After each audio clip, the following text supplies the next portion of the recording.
Anda kembali bersama kami di Kompas Malam. Saudara, sehari jelang training camp, pemain timnas Indonesia terus berdatangan di Bali. Pemain abroad, Jordi Amat dan Nathan Choaon tiba di Bandara Internasional Igusti Ngurah Rai Minggu petang. Kedua pemain ini mengaku dalam kondisi baik, siap mengikuti pemusatan latihan bersama Senin besok. Keduanya bilang suasana di Bali menyenangkan dan lokasi training camp memiliki fasilitas yang lengkap sehingga bisa mendukung latihan tim. Always nice to train here in Bali. The facilities in Bali United are very nice as well. How are you? Are you ready for tomorrow? Yes. Which course? Which course?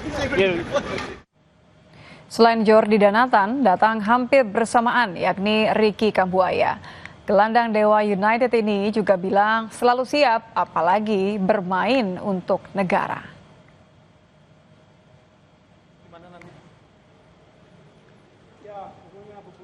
Menjelang lanjutan putaran ketiga Grup C kualifikasi Piala Dunia 2026 zona Asia kontra Tiongkok dan Jepang, Timnas Indonesia akan menjalani training camp di Bali mulai 26 Mei 2025.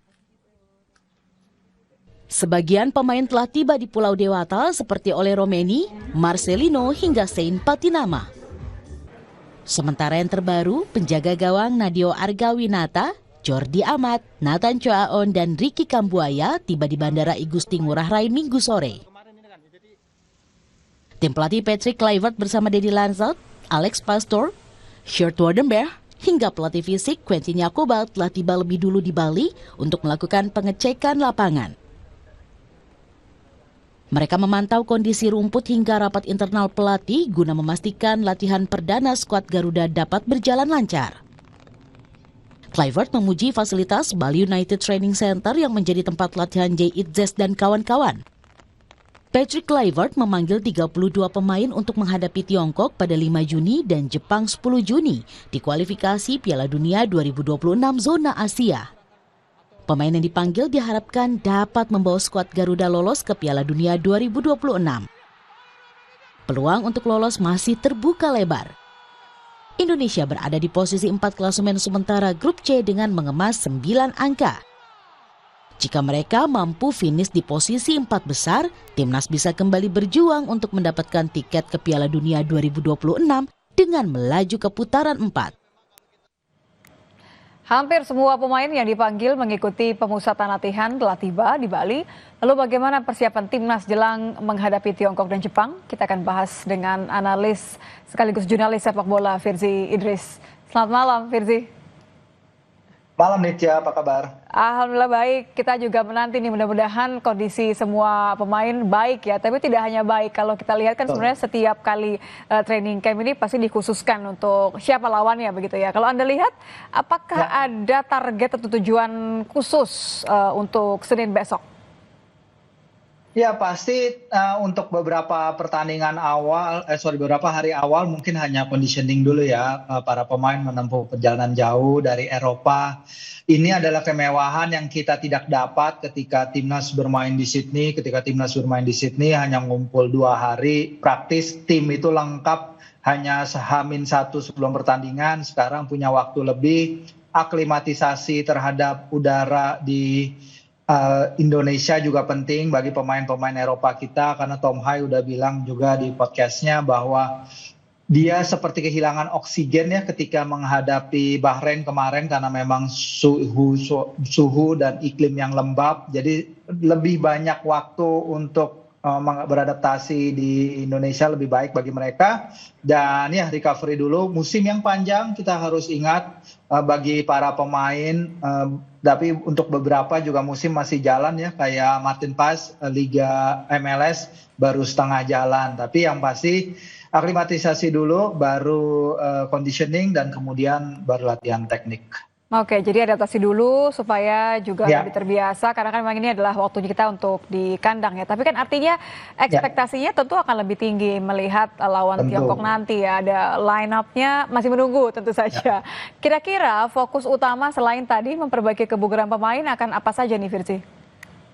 Ya, kalau bagi saya sih Nitya ya, kita kan kemarin itu laga lawan Bahrain kita menitik beratkan serangan kita di sektor kanan ya. Jadi 50% serangan tim nasional begitu masuk ke final third itu melalui sektor kanan. Sementara kita tahu di sini kita akan bermain tanpa Marcelino yang menjalani scoring, akumulasi kartu, dan kemudian kita juga masih menanti kondisi Kevin Dix yang menciptakan 2 chance created dan hampir menciptakan assist pada pertandingan lawan Bahrain.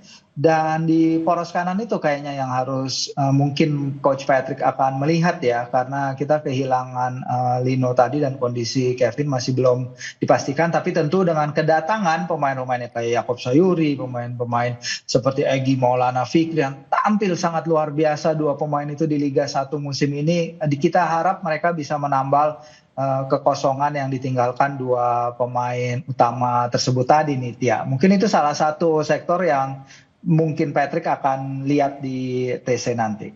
Chemistry juga ya, kalau misalnya memang tidak akan terlalu banyak perubahan, tapi kan tentu ya kita mesti lihat ya.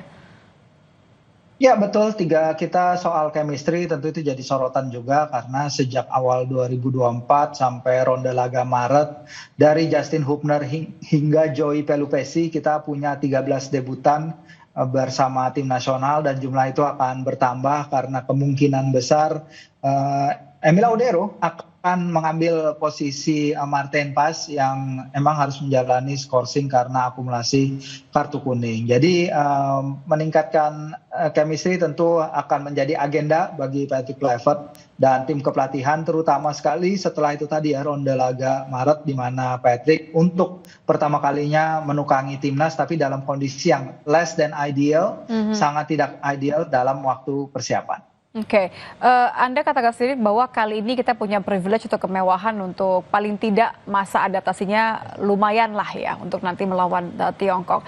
Tapi kalau bicara line up sendiri dengan kemewahan seperti ini, apakah artinya akan lebih banyak waktu untuk mulai meracik begitu ya? Iya betul, ya betul kita mungkin melihat sesuatu kalau ketika di Sydney Patrick memainkan status quo itu adalah suatu hal yang wajar ya, dia tidak melakukan perubahan terlalu banyak dari tim yang dilatih oleh Shin Tae-yong karena waktu itu dia memang hanya punya praktis ya untuk latihan itu hanya 1 hari full dan itu sangat tidak ideal apabila dia ingin mengubah keadaan. Dan keuntungan ada training camp ini kita akan melihat para pemain lebih beradaptasi dengan keinginan Coach Patrick karena ya dari konferensi pers awal pun disebutkan bahwa para pemain akan punya pendapat ya terhadap permainan taktik yang akan dimainkan timnas. Tapi tentu otoritas ada di tim pelatih dengan Coach Patrick, Coach Alex, Coach Denny dan semua pasti akan mencari formasi terbaik untuk menghadapi tim China yang secara karakter juga pasti akan berbeda ya. Nitya dengan Bahrain, China akan bermain dengan 4-4-2 diamond, formasi kesukaan pelatih Branko Ivanovic, dan mereka juga telah menjalani training camp mereka sendiri. Tanggal 25 ini mereka berkumpul Nitya di Shanghai dan ini pasti mereka akan juga bersiap menghadapi karakter pemain kita. Untuk adu strategi nanti di Gelora Bung Karno pada tanggal 5 Juni. Tapi kalau tentu ada punya sendiri ya, tebak-tebakan sendiri, begitu prediksi sendiri ya, Firzi, mengenai siapa sepertinya yang akan diturunkan oleh Kluivert nanti. Apalagi tadi kuncinya ada di siapa yang akan mengganti Marcelino begitu. Ada Lily Pali sebenarnya yang beberapa hari terakhir selalu dibicarakan gitu. Kira-kira akan seperti apa dugaan Anda, langkah mana yang akan diambil oleh Patrick Kluivert? Ya betul, langkah besar ya karena kalau kita ingat selain Marcelino juga kita tidak akan bermain tanpa Ragnar. Ragnar juga absen, bahkan dia absen dari pemanggilan timnas untuk pertama kalinya sejak dia dipanggil untuk laga melawan Vietnam ya pada ronde kedua. Tentu Vano kembali ke timnas setelah 2 tahun ya kalau pertandingan persahabatan, tapi kalau pertandingan resmi udah 3 tahun dia absen, pemain 35 tahun tapi dia sejak musim lalu terutama ya mencetak double goal double assist. Musim ini juga pada paruh pertama 5 gol dan 4 assist luar biasa. Kemudian dia cedera, tapi setelah dia kembali dia juga mencatatkan langsung 2 gol dalam 3 pertandingan. Jadi pemain yang akhirnya menemukan kesempatan lagi bersama timnas, apakah dia akan masuk skuad 30 akhir apa enggak gitu kita akan lihat. Tapi ini adalah bukti ya bahwa kerja keras Vano di Borneo dan penampilan timnya itu mendapat apresiasi dari Coach Patrick. Dan juga sebagai link up juga tentu sebagai salah satu pemain naturalisasi pertama yang juga satu-satunya pemain naturalisasi di Piala AFF ketika kita mencapai final 2016. Ini juga akan modal bagus bagi Vano untuk pengalaman yang dia punya di timnas dibagikan kepada skuad Garuda sekarang yang relatif muda ya Nitya. Modalnya sudah oke, waktunya cukup, harusnya bisa memberikan yang maksimal melawan Tiongkok nanti. Tapi tentu saja tidak boleh kasih kendor ya. Terima kasih analis dan jurnalis sepak bola Firzi Idris sudah bergabung bersama kami di Kompas Malam. Selamat malam. Ya, sama-sama, selamat malam Nitya. Kami hadirkan informasi lain di Kompas Malam, diantaranya mengenai polisi yang menangkap 2 pelaku penyerangan seorang jaksa yang terjadi di Kabupaten Serdang Bedagai.